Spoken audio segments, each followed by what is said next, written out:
Welcome back to KV Education Point. So, today we will discuss part 3 of chapter 2, class 9 science. So, let's start.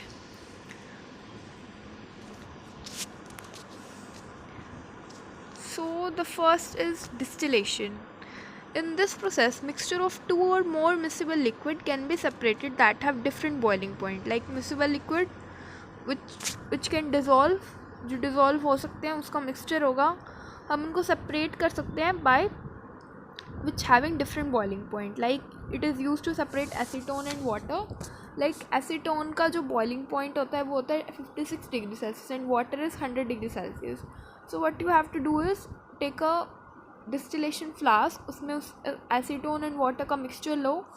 So burner पे उतना 56 degree Celsius का temperature उतनी heat दो and उसके ऊपर distillation adapter and लगा दो. तो जैसे हीट करेंगे तो एसीटोन के वाटर वेपर बनने लग जाएंगे एंड देन उसके साथ ना डिस्टिलेशन अडेप्टर के साथ कंडेंसर अटैच कर देंगे. कंडेंसर के ऊपर एक कोल्ड वाटर है, सो जो एसीटोन के वेपर्स हैं वो लिक्विड में कन्वर्ट हो जाएंगे एंड अटैच कर देंगे फ्लास्क, तो हमें एसीटोन मिल जाएगा. सो सेपरेट हो जाएगा एसीटोन और वाटर.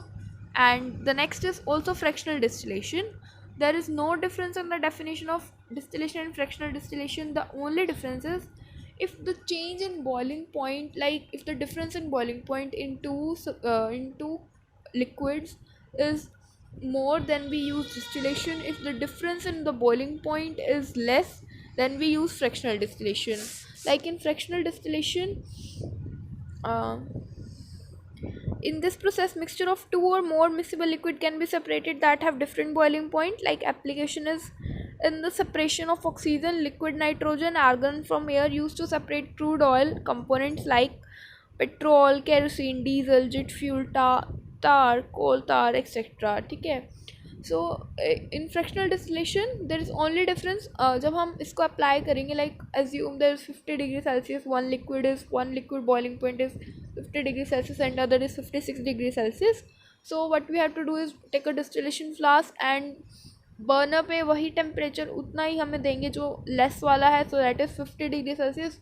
सो उसके भी वेपर बनेंगे. तो only difference is fractionating column and then distillation adapter and then condenser, वही होगा. बट जो ये फ्रैक्शनेटिंग कॉलम में जो अभी ये वेपर्स बनेंगे, ये मतलब उसके भी बनेंगे जो दूसरा लिक्विड होगा एंड जिसका टेम्परेचर कम है, दोनों के लिक्विड के वेपर्स बनेंगे. सो वहाँ पे एक बॉल सी होती हैं, होल से होते हैं. सो उधर से टकरा के वो लिक्विड में चेंज हो जाता है एंड वो वापस आ जाता है जिसका टेम्परेचर ज़्यादा है. एंड जिसका टेम्परेचर कम है वो कंडेंसर में से पास आउट होके वेपर से लिक्विड फॉर्म होके एंड द फ्लास्क से जो अटैच होता है वो वहाँ पे मिल जाता है. ठीक है. And the next is separating funnel. By this process two immiscible liquids separate out in layer depending upon their density. ये एक फनल टाइप की होती है. Like immiscible liquid like sand और वाटर या ऑयल और वाटर. सो एक पोर्शन में ऑयल होता है और एक पोर्शन में वाटर होता है एंड वहाँ पे एक ओपन करने का वो कुछ होता है. सो हम जैसे उसको ओपन करते हैं तो वाटर अलग से सेपरेट हो जाता है, वाटर अलग से सेपरेट हो जाता है एंड जो ऑयल होता है वो रह जाता है. ठीक है. डेंसिटी इस पर डिपेंड करता है, मतलब जिसकी डेंसिटी ज़्यादा होती है वो अपर पार्ट में एंड जिसकी डेंसिटी कम होती है वो लोअर पार्ट में.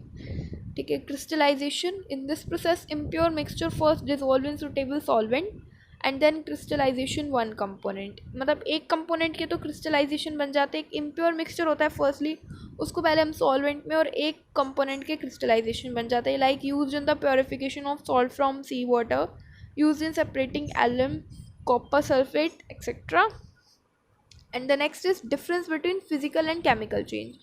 So the differences in physical change, it is temporary, reversible.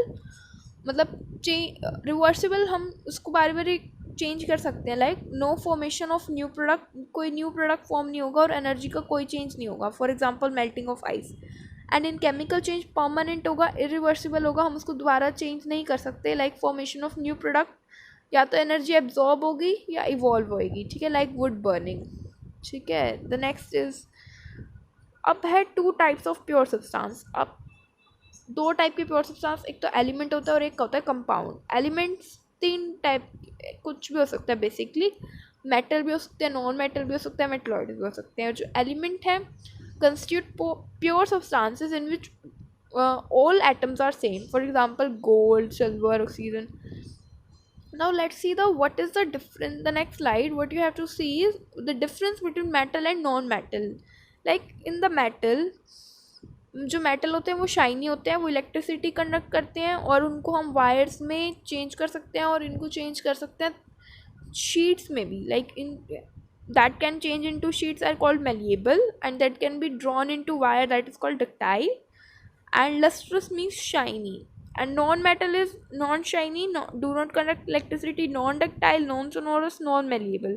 हम इनको thin sheets में भी convert नहीं कर सकते, हम इनको wires में भी draw नहीं कर सकते.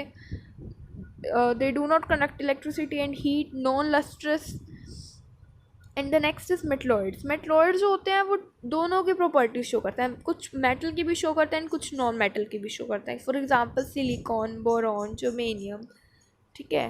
The next is compound. Compound is two or more element, जो एक, दो या दो से ज़्यादा एलिमेंट्स कंबाइन होके कुछ डेफिनेट रेशियो में न्यू सब्सटेंस बनता है, जैसे उसको कंपाउंड बोला जाता है. जैसे like hydrogen and oxygen both reacts to form water, दोनों रिएक्ट होकर वाटर बनाते हैं ना. तो हाइड्रोजन भी तो एक एलिमेंट है, ऑक्सीजन भी तो एक एलिमेंट है, दोनों एलिमेंट्स ने कंबाइन होके एक सब्सटेंस बनाया, दैट आर कॉल्ड कंपाउंड. जो कंपाउंड है वो डिफरेंट प्रॉपर्टी शो करते हैं डिफरेंट एलिमेंट के लिए. ठीक है. और ये सब्सटेंसेस फिजिकल मेथड से सेपरेट नहीं हो सकते. So this is all about for today, and chapter 2 is completed, and in the next session we will discuss the summary of this chapter. So till then, take care, bye bye, have a nice day.